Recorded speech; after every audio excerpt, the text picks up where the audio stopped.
Bonjour à tous, aujourd'hui je vous propose donc un test sur un vidéoprojecteur LED de marque Yaber. Il s'agit du modèle Y10. Donc je vous propose dans un premier temps de procéder au déballage de l'appareil. Donc au niveau du contenu de la boîte, nous retrouvons bien sûr le vidéoprojecteur Yaber Y10, une notice d'utilisation qui contient le français,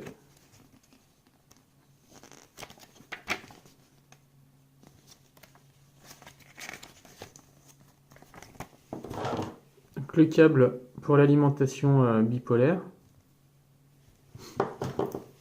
un cordon HDMI,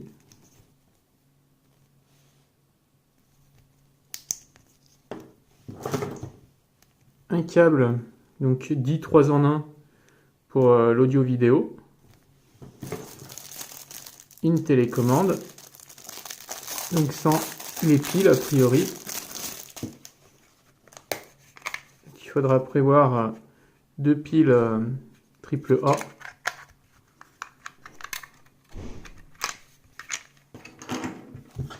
Une petite chiffonnette pour nettoyer la lentille. Et donc enfin, comme je vous le disais, le vidéoprojecteur. Donc le vidéoprojecteur est en plastique. Sur le dessus, il a une finition légèrement brossée. Qu'un haut-parleur. A priori un système de haut-parleur. Une prise casque, donc la prise pour connecter une barre de son avec le câble 3 en 1. 2 ports USB, l'entrée HDMI et l'entrée VGA. Et un lecteur donc pour carte SD.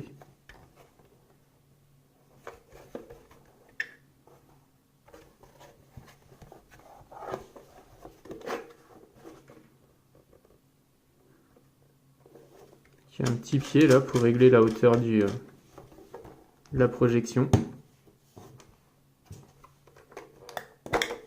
Et une protection au niveau de la lentille pour pouvoir régler le focus et la forme de l'image via ces deux molettes. Je propose maintenant de passer à la mise en route. Procédons à la mise sous tension du vidéoprojecteur. Donc aujourd'hui la journée est un peu nuageuse, donc il y a une luminosité plutôt basse. Là les volets dans la pièce sont ouvertes, c'est une chambre qui fait 9 mètres carrés et je vais projeter donc à environ 2 mètres du mur qui est juste en face.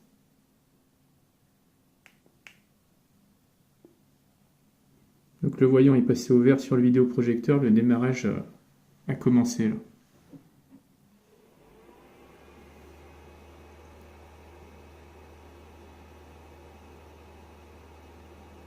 Qui démarre, comme on peut le voir, plutôt rapidement, en une quinzaine de secondes, peut-être même 10. Les menus, ce sont ceux qui s'affichent à l'écran. Donc il y a la possibilité de naviguer avec la télécommande ou directement sur les boutons sur le dessus du vidéoprojecteur. Donc moi j'ai fait le choix d'utiliser la télécommande. Donc on voit que le curseur se déplace. Je vais vous montrer ce que ça donne par contre avant en fermant les volets. Là, je ferme les volets en laissant les petits trous ajourés. Donc on voit que la luminosité est quand même grandement améliorée. Le téléphone qui filme est juste à côté du vidéoprojecteur, donc vous entendez la ventilation du vidéoprojecteur. Donc il n'est pas très bruyant. Il est possible donc de régler la focale, comme ceci. Et également donc la forme trapézoïdale de l'image, donc avec la deuxième molette. Là, l'image qui est projetée, elle doit bien faire 1,50 m et comme je vous le disais, je suis à 2 mètres de l'appareil. Donc j'ai inséré une clé USB. On va se balader déjà dans les réglages. Donc réduction du bruit. Donc là, c'est le menu image. On va déjà voir si on peut le passer en français. Donc voilà, hop. Donc les traductions ont l'air d'être, encore une fois, plutôt approximatives. C'est souvent le cas avec les produits d'origine asiatique. On voit qu'il existe également un menu pour autoriser les mises à jour, ça se fera par USB. Je vais retourner dans les options qui nous intéressent, à savoir donc l'image, un mode image donc sur lequel on va pouvoir entièrement tout personnaliser ou utiliser donc des modes prédéfinis, léger, mode personnalisé, vif ou moyen. On va rester sur moyen. Donc le retour se fait en pressant température de couleur. Même chose, chaud, utilisateur froid ou moyen. Le ratio, donc à ajuster en fonction de l'écran que vous utilisez où il existe un mode automatique. Réduction du bruit. Et là, c'est pour ajuster la taille de l'écran.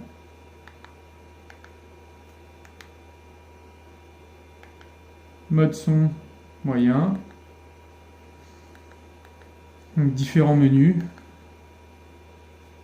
Au niveau de l'horloge, on peut régler l'horloge et programmer des mises en route ou des arrêts automatiques.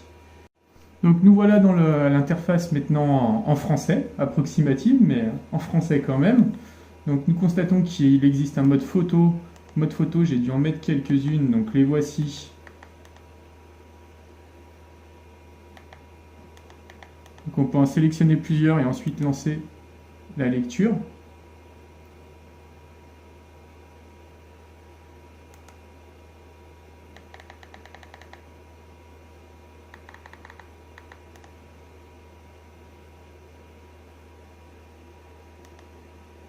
Enfin, voilà à peu près au niveau du rendu ce que ça peut donner. Plein écran, c'est même mieux.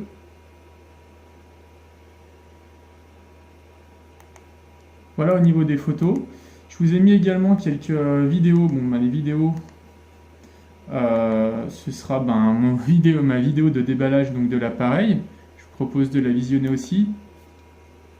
Donc au niveau du contenu de la boîte, nous retrouvons bien sûr le vidéoprojecteur Yaber Y10, une notice d'utilisation qui contient le français,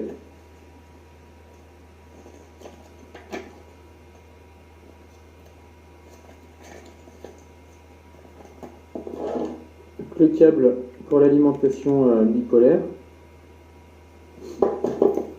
un cordon HDMI,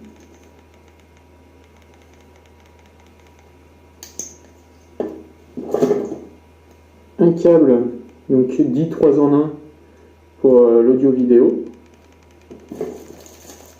une télécommande, donc sans les piles a priori. Il faudra prévoir 2 piles AAA.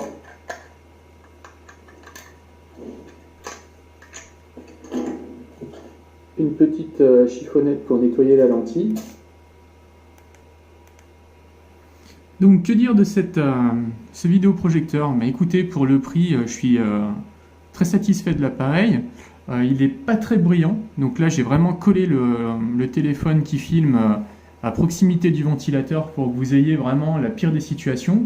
Je suis surpris par finalement la qualité du haut-parleur qui permet notamment de diffuser des dessins animés aux enfants. Le son et les voix sont largement audibles et couvre très largement le haut-parleur, le ventilateur de l'appareil. Au niveau de l'image, comme je vous le disais, là je suis dans une pièce de 9 mètres carrés, je projette à 2 mètres et j'ai un très bon rendu, y compris, j'ai envie de dire, même volet ouvert, la luminosité sont suffisantes pour bien voir ce qui est projeté. Volet fermé, forcément c'est encore mieux, on a beaucoup plus de couleurs, de contraste, et c'est beaucoup plus agréable.